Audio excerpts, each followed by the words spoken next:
Hello students. बहुत दिनों बाद प्रोग्रामिंग के कुछ पोर्शन रह गया था और इधर थोड़ा सा एंगेजमेंट वगैरह थी, इसलिए थोड़ा सा लेक्चर नहीं रिकॉर्ड हो पाया। आज इस चीज़ को आगे बढ़ा रहे हैं। ये बेसिक प्रोग्रामिंग आपकी 8085 के बारे में लिखी हुई है, जिसमें से हम लोगों ने एडिशन, सब्ट्रैक्शन, मल्टीप्लिकेशन और डिवीज़न को कवर कर लिया। और बाकी जो है वो आपके आगे असेंडिंग डिसेंडिंग ऑर्डर में नंबर्स को अरेंज करना और बीसीडी काउंटर का कॉन्सेप्ट पढ़ना है। तो प्रोग्रामिंग एक ऐसी चीज़ है जिसमें आप सडन किसी चीज़ पे जंप नहीं कर सकते हैं। उसके लिए पहले आपको कॉन्सेप्ट बनाकर चलना पड़ेगा, क्योंकि प्रोग्रामिंग एक डिफरेंट टेक्निक है जहाँ पे आपके स्किल की रियल टेस्टिंग है कि आपको किस मोमेंट पे कौन सा इंस्ट्रक्शन पता है और किस इंस्ट्रक्शन को आप कैसे यूज़ करते हैं। तो बेसिक्स से धीमे धीमे आगे बढ़ेंगे ताकि आपको प्रोग्रामिंग के कॉन्सेप्ट को समझने में सुविधा हो। सबसे बेसिक प्रोग्राम हम लोगों ने पकड़ा है one's complement and two's complement of a number. अब इसमें हम लोगों ने बेसिक कॉन्सेप्ट पकड़ा। वंस कॉम्प्लीमेंट क्या होता है? किसी भी नंबर को वन को जीरो से और जीरो को वन से रिप्लेस करना। तो हमने इसमें दो कॉन्सेप्ट बनाया है। वंस कॉम्प्लीमेंट भी ले सकते हैं, टूस कॉम्प्लीमेंट भी ले सकते हैं। टूस कॉम्प्लीमेंट में क्या करते हैं, वंस कॉम्प्लीमेंट लेने के बाद उसमें जीरो वन ऐड कर देते हैं। तो यहाँ वंस कॉम्प्लीमेंट जिस भी 8 बिट नंबर का हमें वंस कॉम्प्लीमेंट लेना है, वो चूंकि हमें पता है कि जितने भी इम्प्लिसिट इंस्ट्रक्शंस होते हैं वो 8085 के एक्यूमुलेटर में ही परफॉर्म हो सकते हैं। तो सबसे पहले हमने क्या किया, 04 एक डेटा लिया और जो डेसिमल और हेक्साडेसिमल में समान है उसको एक्यूमुलेटर में शिफ्ट किया। किसकी सहायता से? मूव इमीडिएट इंस्ट्रक्शन की सहायता से, चूंकि ये हमारा डिजायर्ड डेटा है। उसके बाद हमने complement the contents of accumulator CMA instruction को एग्जीक्यूट किया और इस तरीके से हमारा वंस कॉम्प्लीमेंट हो गया। उसके बाद टूस कॉम्प्लीमेंट में हमें क्या करना, पहले वंस कॉम्प्लीमेंट करना और उसके बाद उसी रिजल्टेंट में 01 ऐड कर देना है। तो उसके लिए हमने ऐड इमीडिएट इंस्ट्रक्शन यूज किया है। और यहाँ पर ऐड इमीडिएट और इंक्रीमेंट भी हम कर सकते थे, लेकिन इंक्रीमेंट से मान लीजिए अगर कोई फ्लैग पॉप सेट करना चाहते हैं तो वो कॉन्सेप्ट नहीं हो पाएगा। उसके लिए आपको ऐड इमीडिएट इंस्ट्रक्शन ही यूज करना पड़ेगा।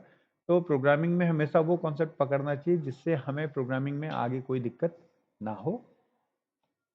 इसके बाद 16 बिट एडिशन का प्रोग्राम इस बार पूछा गया था एग्जाम में, पिछली बार जो अभी अभी आपका जुलाई में हुआ है, जून जुलाई में हुआ है। तो उसके लिए 8085 में सिर्फ एक इंस्ट्रक्शन है, यूनिक इंस्ट्रक्शन, जिसको हम डैड कहते हैं, डैड रजिस्टर पेयर। इसकी सहायता से हम HL रजिस्टर को यूज करते हुए दो 16 बिट नंबर को ऐड कर सकते हैं। लेकिन कंडीशन ये है कि आपके जो तीन पेयरिंग रजिस्टर हैं BC DE HL, उनमें से डैड इंस्ट्रक्शन जो है वो सिर्फ HL रजिस्टर को यूज करके ही किया जा सकता है। मतलब एक 16 बिट कंटेंट आपका HL रजिस्टर में होना चाहिए और दूसरा आपका BC रजिस्टर पेयर या DE रजिस्टर पेयर किसी एक में हो सकता है।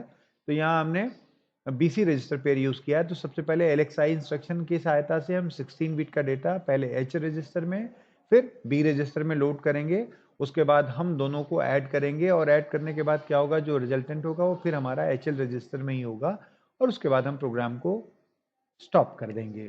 तो this is how 16 bit addition of two 16 bit numbers can be done. उसमें एक कंडीशन ये है कि एक कंटेंट जो 16 बिट का होना चाहिए वो आपका HL रजिस्टर में ही हो सकता है। एक तरीके से अगर आप और ध्यान से देखें तो ये एक ऐसा इंस्ट्रक्शन है जिसमें हम एक्यूमुलेटर को यूज नहीं कर रहे हैं। तो ये अपने आप में एक यूनिक फीचर है आपके 16 बिट एडिशन का 8085 में। उसके बाद मान लीजिए हमें 10 मेमोरी लोकेशन में हमारे कंटेंट रखे हैं और हमें उनको आपस में जोड़ना है। तो हमने यहाँ पे एक प्रोग्राम लिखने की कोशिश की है, write a program to perform addition of 10 memory location contents stored from 8000 memory location. तो मेमोरी के 8000H मेमोरी लोकेशन से 10 मेमोरी लोकेशन पर हमारा डेटा लिखा हुआ है और उसको हमें ऐड करना है। जब भी हम एडिशन करेंगे तो निश्चित है एक्यूमुलेटर में ही एडिशन करेंगे। तो हमने क्या किया, सबसे पहले XRA, एक्सक्लूसिव और the contents of accumulator with the contents of accumulator. इससे हमें फायदा मिला कि हमने एक्यूमुलेटर के कंटेंट को एक्यूमुलेटर के कंटेंट से ही एक्सक्लूसिव और किया है। तो जब दो सिमिलर कंटेंट को हम आपस में एक्सक्लूसिव और करते हैं तो हमारा रिजल्टेंट 0 हो जाता है।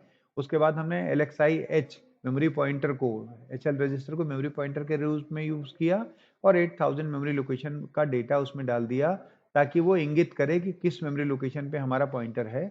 उसके बाद चूंकि हमें 10 मेमोरी लोकेशन के कंटेंट को ऐड करना है तो हमने एक काउंटर बना दिया। अब हमारा मेमोरी पॉइंटर जो है वो 8000 मेमोरी लोकेशन को इंगित कर रहा है और हमारा काउंटर में अभी 10 रखा हुआ है। उसके बाद हमने सबसे पहले क्या किया, मेमोरी को ऐड किया। Add memory means add the contents of that memory location whose address is given by HL register pair. तो एचएल किस मेमोरी लोकेशन को इंगित कर रहा है, 8000। 8000 में जो भी कंटेंट होगा वो आपके एक्यूमुलेटर में सिंपली कॉपी हो जाएगा। एडिशन तो इसके बाद हम करते हैं। उसके बाद हमने मेमोरी पॉइंटर को एक आगे बढ़ाया, ये इंगित करने के लिए कि अब 8001 का कंटेंट जो है वो आपके एक्यूमुलेटर में जुड़े। उसके बाद काउंटर को एक बार घटाया, ये चेक किया कि काउंटर जीरो हुआ है कि नहीं। अगर काउंटर जीरो नहीं हुआ है तो ऐड एम की प्रक्रिया फिर से रिपीट कर दीजिए, और ये जब काउंटर हमारा जीरो हो जाएगा तो ये इस लूप से बाहर आ जाएगा और इस प्रकार हमारा प्रोग्राम रुक जाएगा। तो एक्सआरए ए, एलएक्सआई एच और एमबीआई सी, ये बेसिकली इनको हम कहेंगे इनिशियलाइजेशन ऑफ रजिस्टर्स, जिसमें हम काउंटर को स्टार्ट कर रहे हैं, मेमोरी पॉइंटर बना रहे हैं और एक्यूमुलेटर को क्लियर कर रहे हैं ताकि उसमें हम एडिशन की कार्रवाई कर सकें। अब इस इंस्ट्रक्शन को, अगर इस प्रोग्राम को हम परफॉर्म करना चाहें और रियल टर्म में, जिसको हैंड असेंबलिंग कहते हैं, उसके माध्यम से अगर हम लिखना चाहेंगे तो हमें लगभग 13 मेमोरी लोकेशंस की आवश्यकता होगी, क्योंकि एक्सआरए 1 बाइट इंस्ट्रक्शन है, एलएक्सआई एच 3 बाइट इंस्ट्रक्शन है, एमबीआई सी 2 बाइट इंस्ट्रक्शन है, एड एम 1 बाइट है, आईएनएक्सएच 1 बाइट है, डीसीआरसी 1 बाइट है, जेएनजेड 3 बाइट है और एचएलटी आपका 1 बाइट इंस्ट्रक्शन है। इस प्रकार से कुल 13 मेमोरी लोकेशन हमें इसको प्रोग्राम को चाहिए होगा। और जो आपका लेफ्ट हैंड पे हमने एक चार्ट बना रखा है, इसमें इस प्रोग्राम को कैसे लिखा जाएगा अगर हम रियल टर्म में हैंड असेंबलिंग के माध्यम से लिखना चाहते हैं, वो मैंने इसमें डिपिक्ट कर रखा है। तो सबसे पहले 2000 मेमोरी लोकेशन पे XRA का ऑप कोड होगा जो कि AFH होता है। उसके बाद मेमोरी पॉइंटर जो हमने बनाया LXIH, उसका ऑप कोड होता है 21H। उसके बाद उसके साथ 16 बिट का डेटा लिखा हुआ है, तो सबसे पहले लोअर 8 बिट डेटा, उसके बाद हायर 8 बिट डेटा, और ये आपकी बेसिकली मेमोरी है 8000H। उसके बाद हमने यहाँ पे आपने देखा होगा जो लेवल हमने मार्क किया है जहाँ पर जंप करना है वो XX है। तो जब आप इस प्रोग्राम को रियल टर्म में लिखेंगे तो आपको पता चल जाएगा कि 2004 वो जगह है जहाँ पे ऐड एम का ऑप कोड रखा होगा, और यही वो मेमोरी लोकेशन होगी जहाँ पे हमें प्रोग्राम में जंप करना है। तो अगर आप देखेंगे तो जहाँ हमने JNZ लिखा है उसके आगे 04 और 24H लिखा है। तो this is how you the program in actual term using hand assembly can be written in a 8085 microprocessor kit. उसके बाद अगला प्रोग्राम है जिसमें हमें 10 मेमोरी लोकेशंस के कंटेंट को क्लियर करना है। फिर हमने एक्यूमुलेटर को क्लियर किया, क्योंकि इसी की सहायता से हम एक्यूमुलेटर के कंटेंट को मेमोरी लोकेशन में ट्रांसफर कर सकते हैं। मेमोरी पॉइंटर बनाया एलएक्सआई से 8000, कितनी मेमोरी लोकेशंस को क्लियर करना है, फिर 10 मेमोरी लोकेशंस को करना है। उसके बाद हमने क्या किया, एक्यूमुलेटर के कंटेंट को मेमोरी में ट्रांसफर कर दिया। एक्यूमुलेटर में क्या है, 00 है, तो मेमोरी में 00 चला गया। उसके बाद मेमोरी पॉइंटर एक बढ़ाया, काउंटर को घटाया, चेक किया काउंटर जीरो है कि नहीं। अगर काउंटर जीरो है तो प्रोग्राम से बाहर आ गए, वरना इस प्रक्रिया को हमने रिपीट कर दिया। इसको भी जैसे पिछले टर्म में हमने लिखा था इस तरीके से हैंड असेंबलिंग फॉर्म में, इसको भी उसी फॉर्म में लिखा जा सकता है। तो ये सिर्फ इसलिए डिपिक्ट किया ताकि आपको आसानी हो जाए। उसके बाद अब हमें क्या करना है, एक मेमोरी लोकेशन के 8000 के कंटेंट को 9000 मेमोरी लोकेशन पर लेकर जाना है, और ऐसा काम हमें 10 बार करना है। तो हमने दो मेमोरी पॉइंटर बनाए, LXIH 8000, LXID 9000। काउंटर हमें 10 ही मेमोरी लोकेशन का रखना है। अब हम क्या करेंगे, सबसे पहले कहाँ से डेटा ट्रांसफर कर सकते हैं, यूजिंग एक्यूमुलेटर ही कर सकते हैं। तो हमने क्या किया, सबसे पहले मेमोरी से कंटेंट को एक्यूमुलेटर में लेके आए। उसके बाद इनडायरेक्ट एड्रेसिंग से स्टैक्स डी किया, ताकि एक्यूमुलेटर का कंटेंट उस मेमोरी लोकेशन में चला जाए जिसका एड्रेस डी रजिस्टर पेयर द्वारा इंगित किया जा रहा है। डी रजिस्टर पेयर कौन सी मेमोरी लोकेशन को इंगित कर रहा है, 9000 को। उसके बाद दोनों मेमोरी पॉइंटर को एक एक बढ़ाया, एनएक्सएच एनएक्सडी, काउंटर को घटाया, चेक किया काउंटर जीरो है कि नहीं। अगर काउंटर जीरो नहीं है तो प्रक्रिया को रिपीट करो, फिर मेमोरी के कंटेंट को एक्यूमुलेटर में शिफ्ट करो मेमोरी, और उस तरीके से हम 8000 के कंटेंट को 9000 में ट्रांसफर कर सकते हैं। उसके बाद यहाँ पर हम एक्सचेंज कर रहे हैं। पिछले में हमने सिर्फ एक मेमोरी लोकेशन से दूसरे में किया था, इसमें हम क्या कर रहे हैं, तो अगर मेरे पास दो मेमोरी लोकेशन के कंटेंट को आपस में एक्सचेंज करना है तो सिर्फ जितना स्टेप कितना बढ़ेगा, हमें क्या करना है, एक मेमोरी लोकेशन को क्लियर कर उसके कंटेंट को सेव करके ही ट्रांसफर करना है। तो हमने सबसे पहले क्या किया, LXIH मेमोरी पॉइंटर एक 8000 बनाया, दूसरा 9000 बनाया, 10 मेमोरी लोकेशन के कंटेंट को ट्रांसफर करना है। अब सबसे पहले हम क्या कर रहे हैं, मेमोरी के कंटेंट मतलब 8000 के कंटेंट को हम एक्यूमुलेटर में लेकर आ रहे हैं, और उसके बाद उसको क्या कर रहे हैं, बी रजिस्टर में सेव कर रहे हैं। उसके बाद LDX रजिस्टर जिसकी सहायता से 9000 के कंटेंट को हम लेकर आ रहे हैं एक्यूमुलेटर में, और एक्यूमुलेटर के कंटेंट को फिर कहाँ शिफ्ट कर रहे हैं, 8000 पे मूव A टू M। उसके बाद अब B के कंटेंट को फिर A में लेके आए और D, जो D रजिस्टर पर मेमोरी इंगित कर रहा है 9000, उसमें स्टैक्स कर दिया।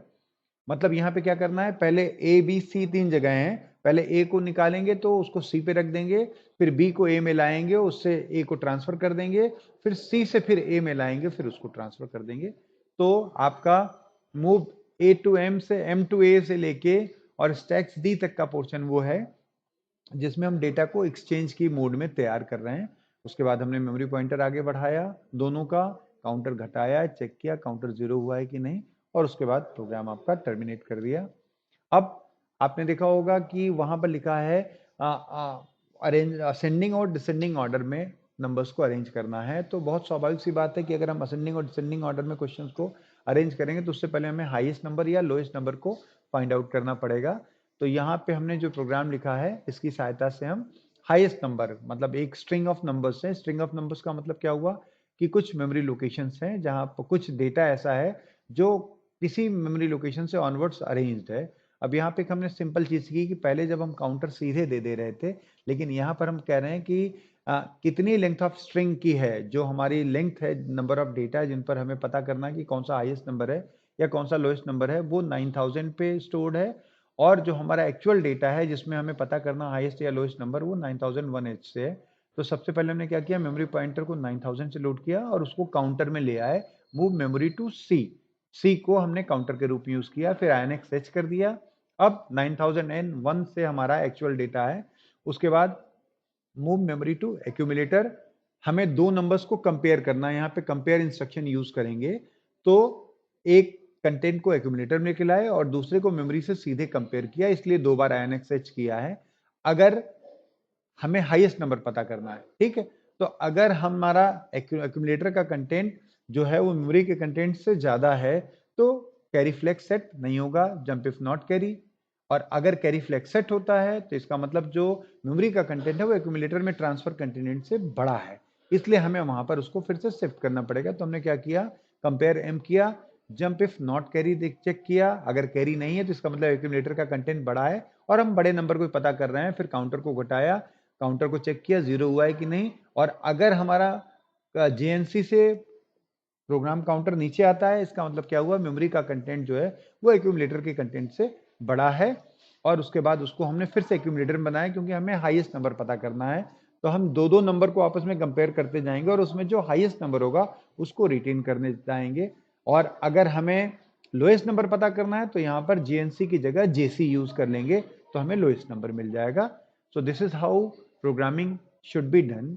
और यहाँ पर इसके बाद जब हम करेंगे कि हमें नंबर्स को असेंडिंग और डिसेंडिंग ऑर्डर में अरेंज करना होगा, तो सबसे पहले क्या करना पड़ेगा, हमें नंबर में से हर नंबर से हाईएस्ट या लोएस्ट नंबर पता करना पड़ेगा और उसके बाद मेमोरी में उसको स्टोर करते चलना पड़ेगा और सक्सेसिवली उसी नंबर को मेन मेमोरी से डिलीट करना पड़ेगा, क्योंकि ताकि हम नेक्स्ट कंटेंट को पकड़ सकें। तो वो थोड़ा सा कॉम्प्लेक्स प्रोग्राम होगा, वो अगले लेक्चर में हम लोग कवर करेंगे। आशा है कि आप इस प्रोग्रामिंग को समझेंगे, अरेंज आपस में इंजॉय करेंगे और इसको प्रयास करेंगे कि आप इसको अच्छे से कर पाएं, जिससे आपकी प्रोग्रामिंग स्किल आगे बढ़े। Thank you.